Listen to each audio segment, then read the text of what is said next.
ଆଜ୍ଞା ଆପଣ ଓଡ଼ିଶା ରାଜନୀତିରେ ଚର୍ଚ୍ଚିତ ବ୍ୟକ୍ତି, ଅର୍ଥମନ୍ତ୍ରୀ ଥିଲେ। ଆଉ ବର୍ତ୍ତମାନ ଯେଉଁ ଆମର ପୁରୀରେ ଯେଉଁ ରଥରେ ବିବାଦ ହେଲା, ଗୋଟେ ବିଜେଡ଼ି ସରକାର କି କଂଗ୍ରେସ ସରକାର ବେଳେ ହେଇନଥିଲା, ତା ସମ୍ପର୍କ ଟିକେ ଆମକୁ ସୂଚନା ଦେବେ କି? ରଥଯାତ୍ରା ବର୍ଷରେ ଥରେ ଆସେ। ରଥଯାତ୍ରାକୁ ଶୃଙ୍ଖଳିତ ପରିବେଶରେ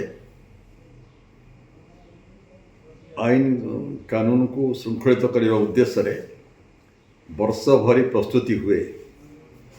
କିନ୍ତୁ ଏ ବର୍ଷ ଯେପରି ଭାବରେ ବିଭ୍ରାଟ ହେଇଛି, ପରିଚାଳନା ତ୍ରୁଟି ଦେଖାଦେଇଛି,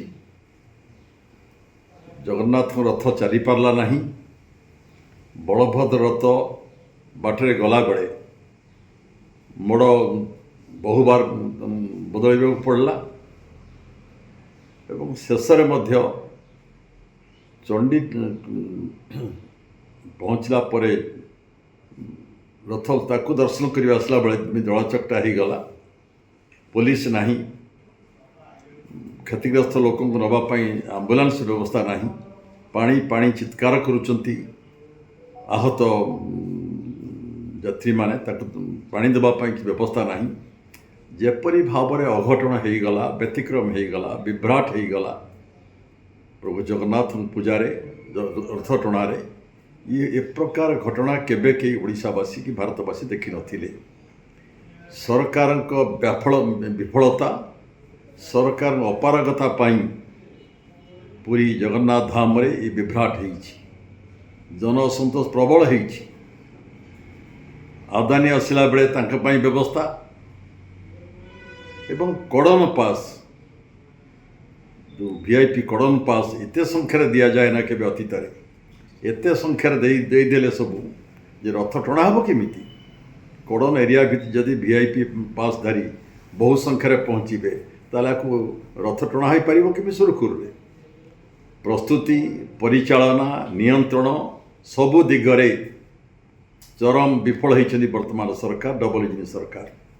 ଆଜି ମୁଁ କହିଦିଏ, ଜଗନ୍ନାଥ ମହାପ୍ରଭୁଙ୍କୁ ଯିଏ ଅସମ୍ମାନ କରିବ, ଯିଏ ଅହଙ୍କାର ଦେଖେଇବ, ପରିଚାଳନା କ୍ଷେତ୍ରରେ ଯିଏ ଅମାନିଆ ହେବ, ପ୍ରଭୁ ଜଗନ୍ନାଥ କି ସବୁ କଥା ବୁଝିବେ। ଆଜି ଆମେ ଓଡ଼ିଶାବାସୀ ହିସାବରେ ଯାହା ସବୁ ଅଘଟଣ ହୋଇଯାଇଛି, ଆମେ ଦୁଃଖିତ, ଆମେ ମର୍ମାହତ। ପ୍ରଭୁ ଜଗନ୍ନାଥ କ୍ଷମା ଦିଅନ୍ତୁ। ପୁଣି ଶାନ୍ତି କେମିତି ଫେରିବ ଓଡ଼ିଶାରେ, କେମିତି ଅରାଜକତାର ପରିବର୍ତ୍ତନ ହେବ, ଏଥିପାଇଁ ଆଶୀର୍ବାଦ ପ୍ରଭୁ ଜଗନ୍ନାଥ ଦିଅନ୍ତୁ। ଓଡ଼ିଶାବାସୀଙ୍କୁ ରକ୍ଷା କରନ୍ତୁ। ଆଜ୍ଞା ଯାଜପୁର ଜିଲ୍ଲାରେ ସବୁ ନିର୍ବାଚନରେ ଆଇନ ଶୃଙ୍ଖଳା ବିପର୍ଯ୍ୟସ୍ତ ହେଇଯାଇଛି। ସେଥିପାଇଁ ଜବର ଇଞ୍ଜିନ ସରକାରଙ୍କର ଯେଉଁ ରହିଲେ ପ୍ରତିନିଧି ମନ୍ତ୍ରୀ, ତାଙ୍କ ଇଙ୍ଗିତରେ ବର୍ତ୍ତମାନ ଜିଲ୍ଲା ପ୍ରଶାସନ ଚାଲୁଛି, ସେ ସମ୍ପର୍କରେ ଟିକେ ଆପଣ କହିବେ?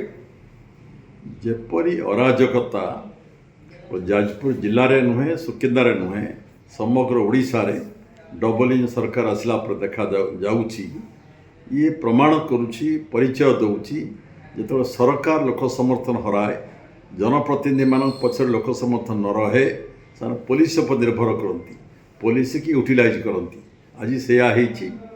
ପୋଲିସକୁ ଲଗେଇ ଲୋକ ମାରପିଟ କରୁଛନ୍ତି ଏବଂ ଯେଉଁଠି ଆଇନ କାନୁନ ଭଙ୍ଗାଯାଉଛି, କ୍ରିମିନାଲ ଆକ୍ସନ୍ କିଏ ନେଉଛନ୍ତି, ମାରପିଟ କରୁଛନ୍ତି, ତାଙ୍କ ଉପରେ ପୋଲିସ ହାତ ବାନ୍ଧି ବସୁଛି। ଏପରି ଅବସ୍ଥା ଘଟିଲେ ଇଏ ସ୍ୱାଧୀନ ଭାରତବର୍ଷ ନା ଗୋଟେ ଧର୍ମନିରପେକ୍ଷ ରାଷ୍ଟ୍ର? ଏ ଦେଶର ସରକାର ଗୋଟେ ଅଛି ଯେ ଆଇନ କାନୁନ ନିୟନ୍ତ୍ରଣ କରିବେ, ଆକୁ ଅନୁମାନ କରି ହେଉନି, ଆଶା କରି ହେଉନି। ବର୍ତ୍ତମାନ ସରକାର ଗୋଟେ ବର୍ଷ ପୁରିଗଲା, ଉନ୍ନୟନମୂଳକ କାମ କିଛି ନାହିଁ। ସମ୍ପୂର୍ଣ୍ଣ ଅରାଜକତା ସବୁଠି ଚାଲିଛି। ଦୁର୍ନୀତି ବ୍ୟାପକ ହେବାରେ ଲାଗିଛି। ଏ ଅବସ୍ଥା ନିୟନ୍ତ୍ରଣ ସବୁ ନହେଲେ, ପରିବର୍ତ୍ତନ ନ ଆସିଲେ, ସରକାର ନ ସୁଧୁରିଲେ, ଆଗାମୀ ଦିନ ଭବିଷ୍ୟତ ଅନ୍ଧକାରମୟ ହେଇଯିବ। ଓଡ଼ିଶାର ବିକାଶ ଏ ପଛକୁ ଯିବ ସିନା, ଆଗକୁ ଯାଇପାରିବ ନାହିଁ।